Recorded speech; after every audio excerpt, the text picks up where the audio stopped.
The recent Economics Club of Dallas meeting with Bessent. Let's cover it from a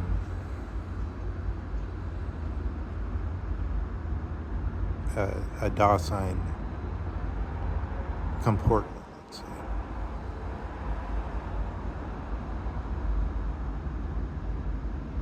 say. We take up what's happening in the current meeting, and we try to lay it out into things that seem to be of concern to us. And in so doing, at the same time, we show what existence means and also what sorga or concern means. Such a concern as this one of the doings of Bessent is one of those concerns that could be sort of taken away by somebody. That could, in the sense that somebody might be over anxious about these issues, and then they could be assured, no, they're being dealt with. Don't worry about it. Or just in the sense that somebody could be in a situation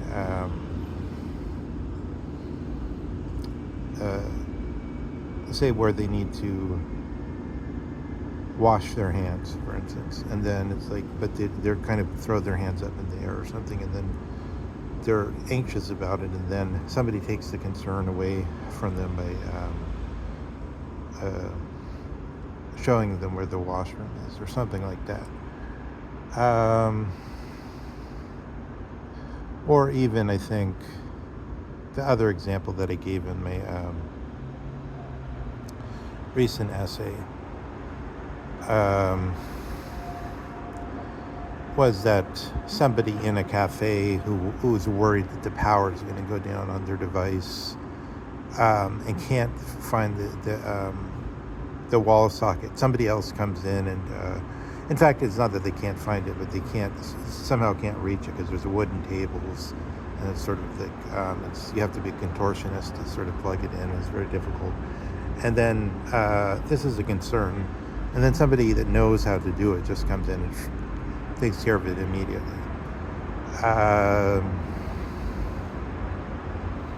In this sense, you could make concern sort of link up to, Socrates, in the sense that Socrates is are the most important things teachable? If they're teachable, then we could train people in each dominion, in each domain that's necessary to the polis to be able to do them, and then they'll take that concern away from everyone else. So I mean, in showing what concern is, we don't, as it were, we nonetheless don't take the same tact as Socrates does with concern, where he tries to remove all concern through creating these technicians. And it could be cord swaying, it could be somebody who makes saddles or something. It could be a number of things, because somebody to make a candlestick maker or whatever.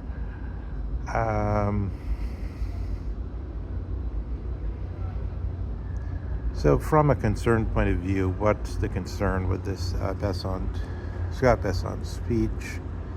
And I think what's an interesting avenue of invasion into it is to regard Bessent as the representative of the Calvanist tradition that starts with Hamilton, because Hamilton married into an old Knickerbocker family, Reform Orthodox Calvinist family. And this tradition, which says that maintaining the credit of the country is the core of sovereignty, has a different tact than, there's a second group we could contrast the Bessent, Hamilton, Calvinist. This is also Yale dominated in Yale is dominated by the Calvinist ethic, and I think even when I think Bishop Berkeley visited Yale at the end of the 18th century, and I think this is because there was a Calvinist influence in the Church of Ireland, which actually didn't get into the Church of England. But that's sort of just, all this is sort of just as an aside. But the point is, there's a major Calvinist power, or they call Bessent Huguenot, but Huguenot means, I don't think it means anything at all except Calvinist. It's just a way of saying Calvinist without saying Calvinist, or making it sound as though we're an ethnicity. Yeah, Bessent is one of these Huguenot types.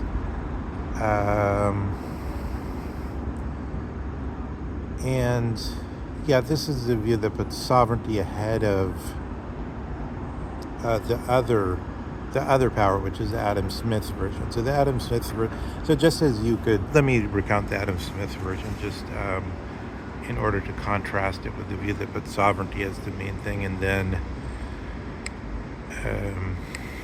so the Adam Smith view is labor is the genuine, how should one put this? The thing that's genuinely coupled to the value of the currency. And so he thinks labor is a natural value. So because if you're in and basically the reasoning is that basically what came out later is, if you're in a country where 70% of the economy is based on direct labor, as Locke still would have thought, and as the the founders of America thought, yeah, then you could then the physiocrat thing and all that sort of makes sense. Then you could say there's this permanent condition where labor understood as real labor, not the virtue signaling, oh, I'm a hard worker, and then you see this person's obese and just sort of standing around playing on the computer all day and so on. But when you're talking about real labor and you're thinking of somebody basically picking cotton and this kind of thing,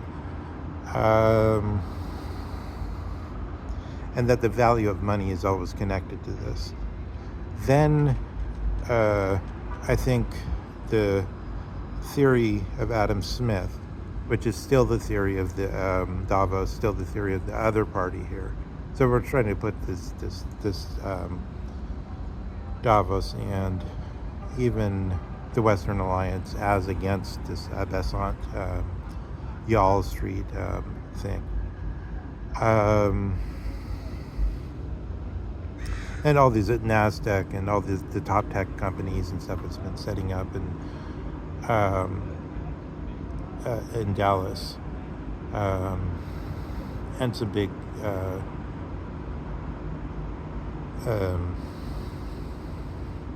some big other economic powers have been setting up there. So they're setting up sort of a shop where they're trying to say, Jamie Dimon and people like that have been saying, oh yeah, they're giving us a better deal, basically. The so-called Binksters.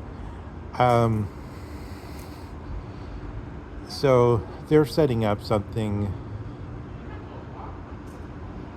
in Dallas, which the speech is being delivered into this club,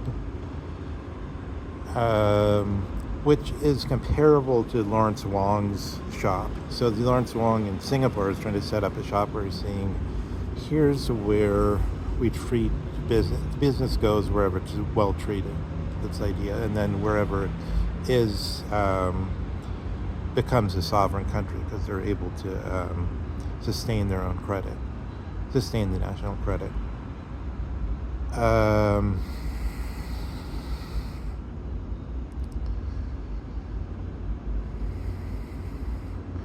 This is the problem where there's a tension between sustaining the national credit which in a way I would say it links ultimately to Fukuyama's qualms, where he's saying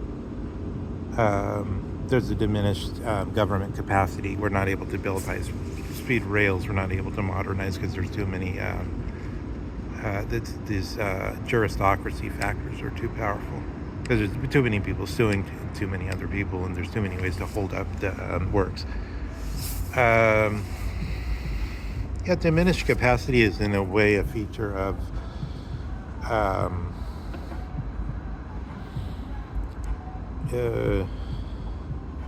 some kind of something that's not that, I don't know what the connection is, but it's not that far from the issue of wanting to maintain the national credit. In other words, that the currency won't suddenly go into chaos during a war or during some upset, but they'll be able to, people will feel secure that their bonds will be cashed and things like that. And therefore that which seems like it would only affect bondholders, but of course it affects everybody that holds dollars, or everybody that uses ATM cards and so on.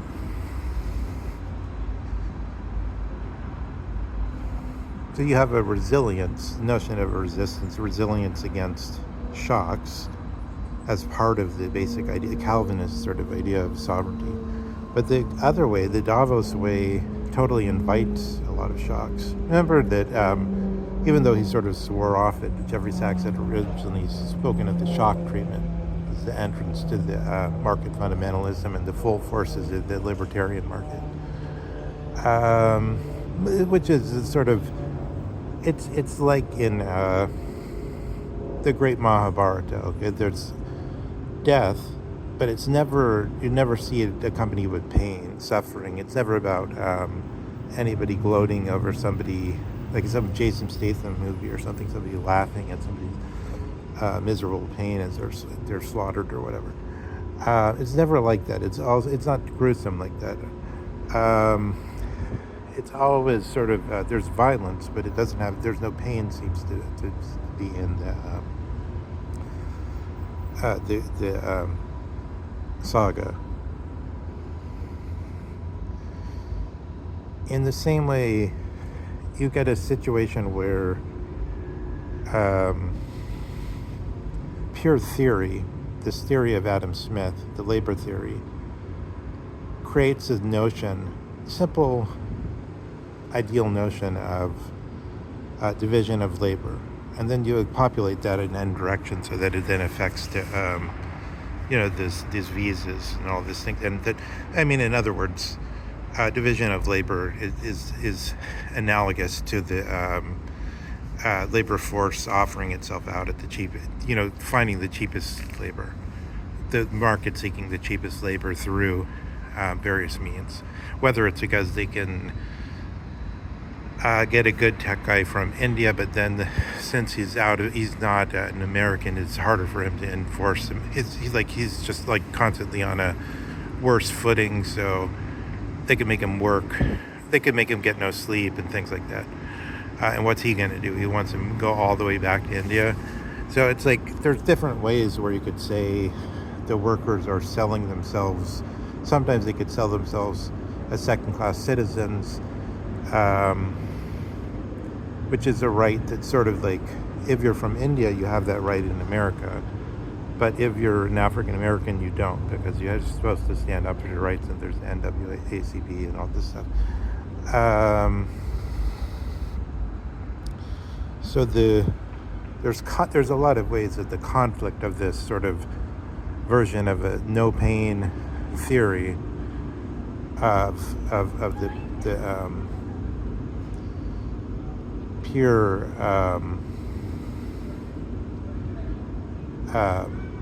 Adam Smith version comes into conflict with different concerns, some of them ethical concerns. But I think in the Bessent case, it's all centered on Calvinist theory of sovereignty.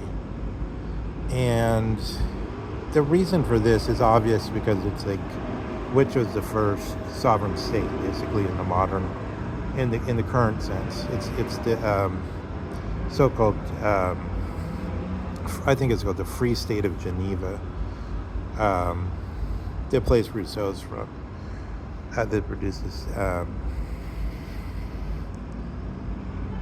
Rousseau went to Paris, and so he has this mixture of these different backgrounds, but nonetheless.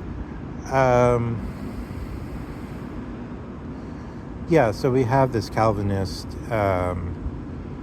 Genevanist, Huguenot thing, and it's all about sovereignty. But it's nothing to do with Hobbes. It's absolutely nothing to do with Hobbes. So that's sort of a conflation there. It's like, it seems like when we say sovereignty, we think of Hobbes, but then when you look at the way it works in the world, it looks way more like the Free State of Geneva.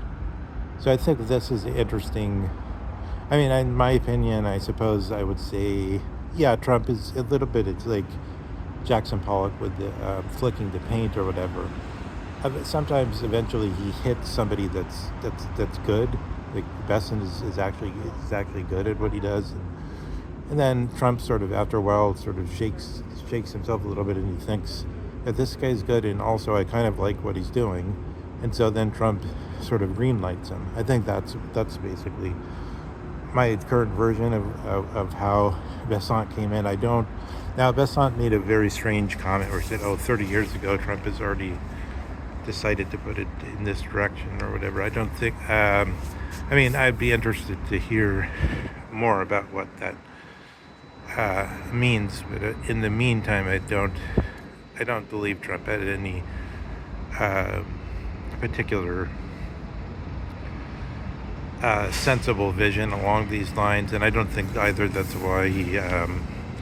The tariff does play. So, okay, why would the tariff play a role?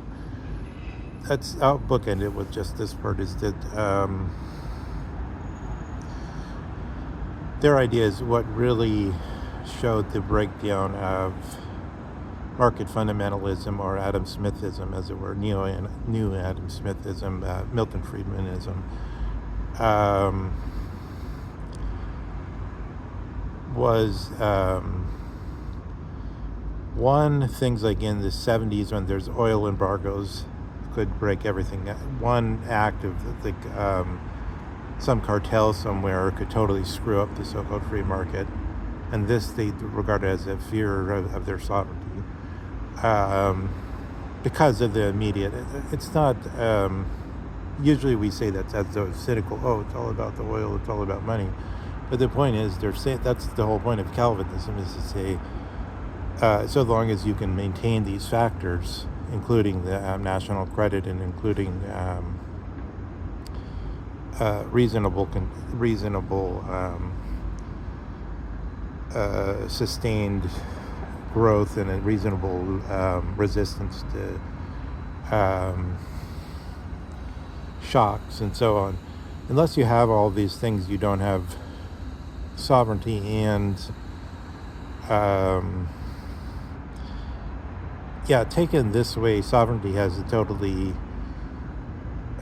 different. It has a different meaning than we're often applying to it, right? And so they're saying also the China shock. So the 1999 China shock, and this is sort of I guess this would be the go-to thing for the people that are say, but what do you mean by the industrial? What are your issues of the need to return the industrial base? And then the idea is that through sort of division of labor, or through, as it were, through division of labor, the Chinese got good at building certain type of things. I don't know. What is it, like toys or some kind of games, but also some more they got good at some other industries, and therefore all the, like, I don't know, there's like 5 million, 50 million, I don't know. Therefore, between 99 and 2010, there was a drastic, what was it? It's more like something in around 5 million jobs lost, I think, in various sectors. I can't remember exactly what the sectors are.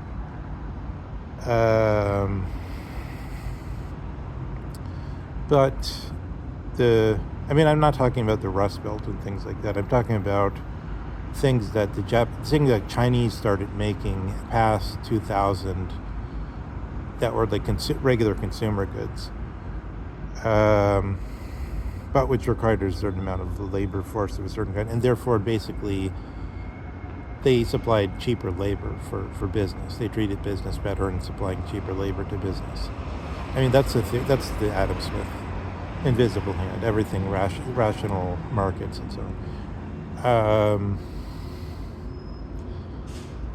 So in this sense, yeah, this is something.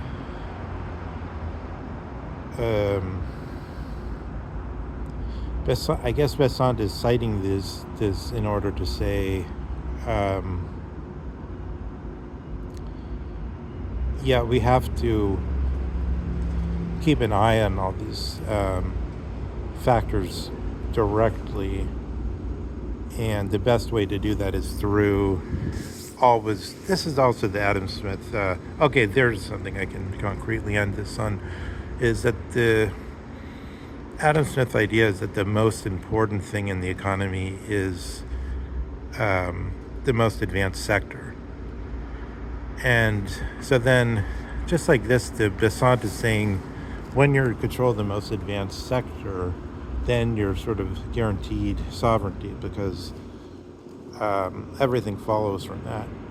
And of course, the most advanced sector is AI, so they got NASDAQ to come to the Wall Street thing and all this, and NASDAQ has the NVIDIA chips and all this technology stocks at the forefront of it. So they're trying to, the accelerationism, I'll leave it like this, accelerationism therefore coincides with Calvanist governance, at least so far as the plans of Bessent are identical to accelerationism, however understood.